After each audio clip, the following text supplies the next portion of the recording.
Peace and blessings is real. First and foremost, I want to take this time and give all praises, glory, and honor to Yahweh through his only begotten Son, Yahweh Shai, for allowing this word to come out.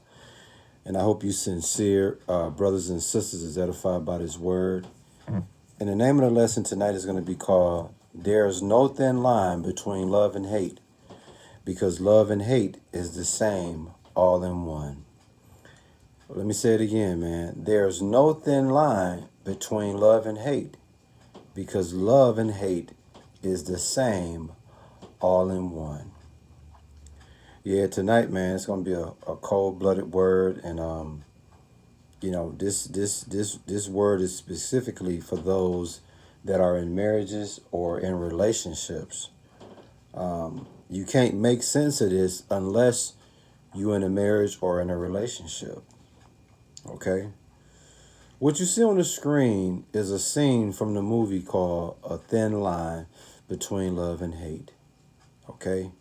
If you've never seen this movie, man, you really need to watch it tonight if you can on Netflix or any streaming service that you can get it. You might want to watch this movie. This movie came out, I want to say 96, 97, maybe 98, 95 somewhere.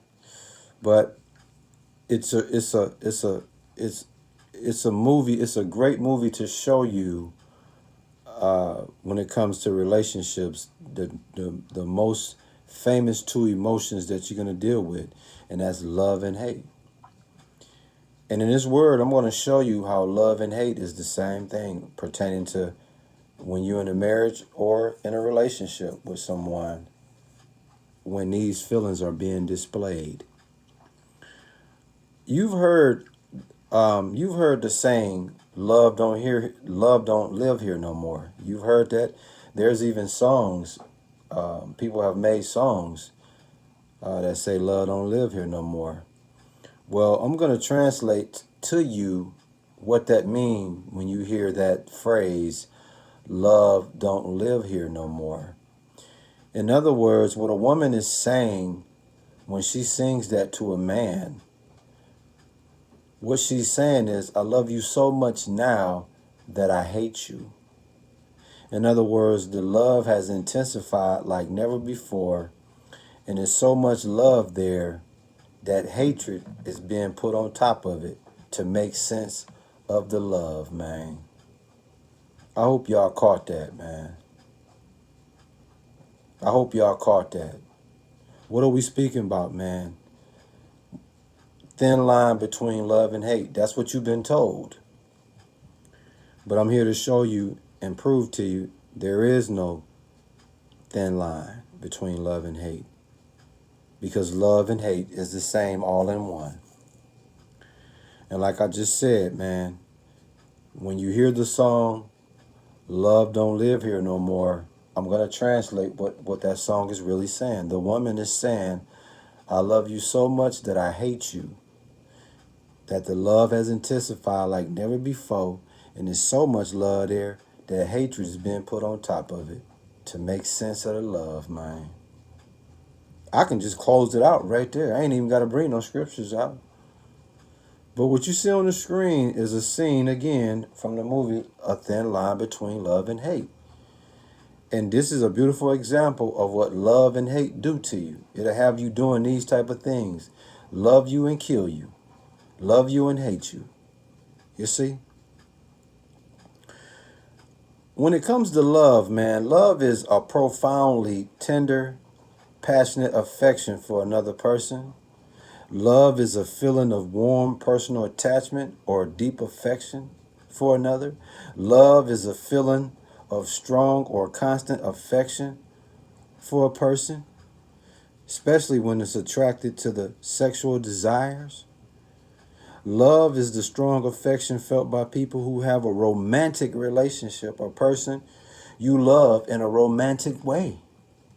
See, that's the beauty and the things that come with love in a relationship. This love we're speaking of is pertaining to relationship love, marriage love. And then on the flip side of that coin, you got hate. Hate is what? An example of an angry, resentful, emotional response to certain things, certain people, certain ideas. Hate is also often associated with feeling of anger, disgust, and a disposition towards the source of being hostile. And that's what you see on the screen. You see that? But let me kick it to you like this, man. In Proverbs 21 and 9, okay, it speaks about what? It says, it's better to live alone in the corner of an attic than with a quarrelsome wife in a lovely home. The scripture itself speaks for itself, man. It is Proverbs 21 and 9.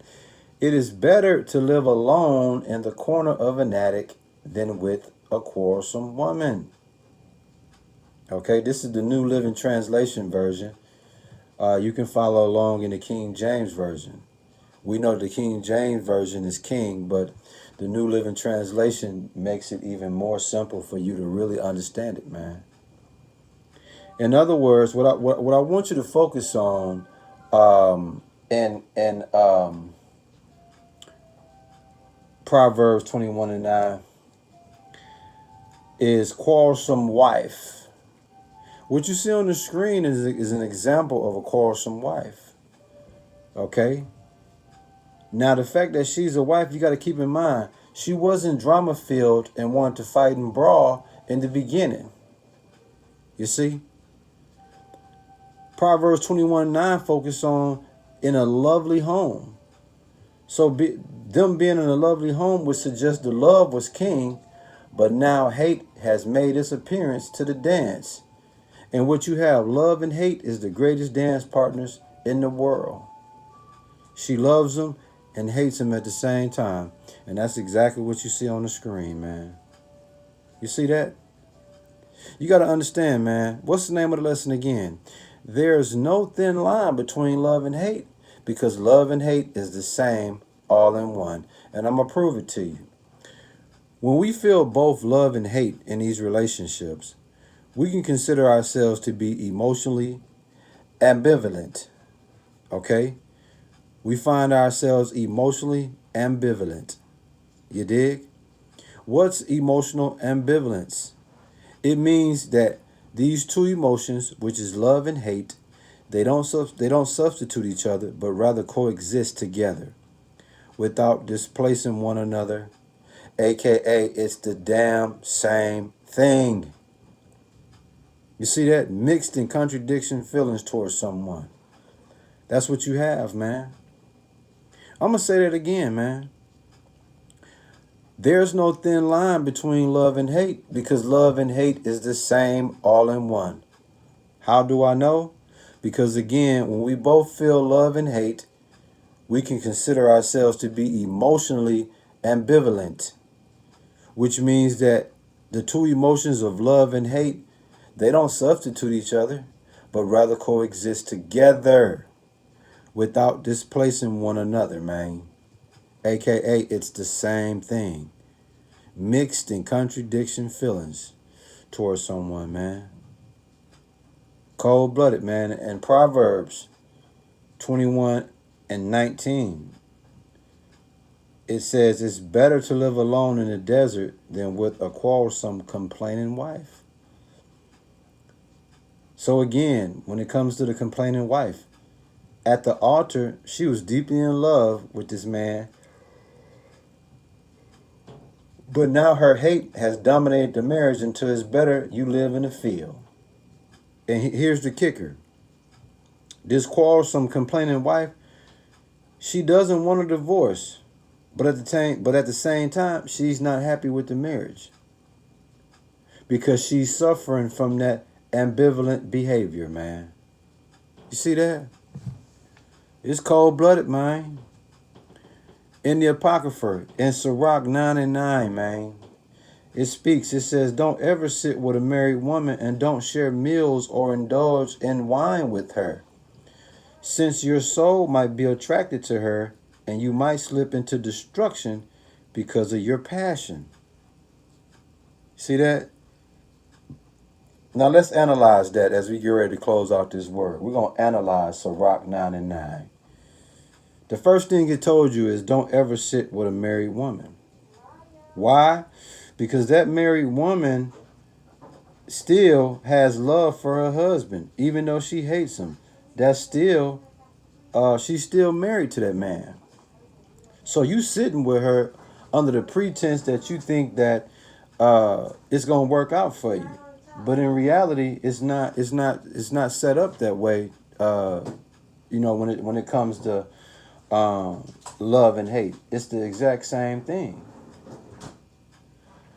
Again, what's the name of the word, man? There is no thin line between love and hate because love and hate is the same, all in one. And Sirach 9 and 9 is the perfect scripture to show you that you might slip into destruction because of your passion when you mess with a married woman. Why? Because you've fallen for a woman that love her husband but hates him enough to cheat on him but will never leave him, and your ass just committed adultery and a death sentence comes to you because of that. You see that?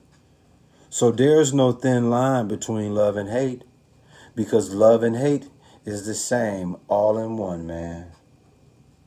And like I told you before, and this is when we're talking about love and hate, we're talking about love and hate that comes with marriages and relationships, man. When we both feel love and hate, we can consider ourselves to be emotionally ambivalent. And being emotionally ambivalent means that the two emotions of love and hate, they don't substitute each other, but rather coexist together without displacing one another, which means it's the same thing, folks. Love and hate is the same thing. Mixed and contradiction feelings, man. Yeah. So when you hear it's a thin line between love and hate, I'm here to tell you, no, it ain't. Because love and hate is the same all in one, man. Y'all weren't expecting this one. Yeah, y'all weren't expecting this one, man. If you've been in a marriage, if you've been in a serious relationship, oh, you know what that love and hate is all about. You know exactly what it's about, man. And I wouldn't wish that ambivalent behavior on anybody. But trust me, what you see on the screen, this is what happens when a woman loves you and hates you. She loves you so much that she hates you so much that she want to kill you because she love you.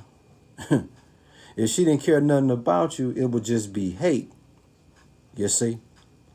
But nah, because she care about you, you can't ignore the love. You see? But like I told you before, man, she loved this man so much that she hate him. The love has intensified like never before, and there's so much love there that hatred is being put on top of it to make sense of the love, man. Y'all ain't heard nothing I said, man. I hope you sincere. Brothers and sisters was edified by this word. We give all praises, glory, and honor to Yahweh through his only begotten son, Yahushua, for allowing this word to come out, man. And hey, listen, man, keep Yahweh through his only begotten son, Yahushua, first in everything you do. And stay prayed up at all times, man. Shalom.